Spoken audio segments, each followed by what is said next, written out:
To Gary Katona, this is Whitney's vocal coach, one of the greatest voices we've ever heard, Whitney Houston. Gary Katona, thank you for being with us. Gary, as I recall, she had one of the most beautiful voices I've ever heard, but in the days leading up to her death, is it true she was told she would no longer be able to hit the high notes due to drugs and alcohol? Well, when I went to see her in 2005, her voice was completely gone. Her speaking voice and her singing voice were both hoarse. So it's not just her high notes; it was her low notes. All her notes were in bad shape. And why, Gary? What was the cause of her losing her voice? Well, I think it's fairly obvious. I think her lifestyle choices led to the destruction of her voice, but it wasn't permanent. When I first saw her, I was concerned about that. But as I began working with her voice began returning, so that was very exciting. And every time I saw her thereafter, her voice got better each time. You're telling me her voice totally shot.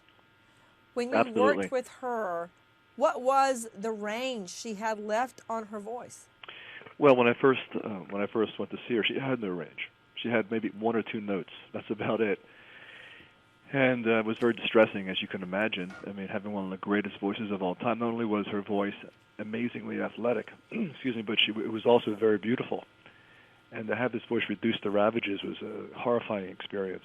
But as her voice began, as we began working together, her voice began coming back. Her tones began getting more pure. The hoarseness began disappearing. Her range began increasing. The volume of her voice began increasing. So it was a very exciting experience watching her voice return. Well, Gary Katona, on a recent interview on one of the broadcast network's morning shows, she absolutely could not hit a high note and blamed it on an interview she had with Oprah just because she was talking to Oprah. Now, that was very recently. Weigh in. Yeah, that's not true. That's just an excuse.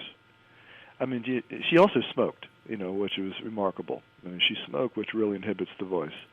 But for me, the fact that she was getting better over time, from what I can see, it gave room for to be optimistic. Addicts, when they improve a little bit, it's a big improvement. So, and everybody around her handlers, her family, they saw her getting better over time, and her voice is getting better over time. And so there was a reason to be optimistic. Right. And, you know what I mean? So it's difficult to expect her to be absolutely perfect overnight.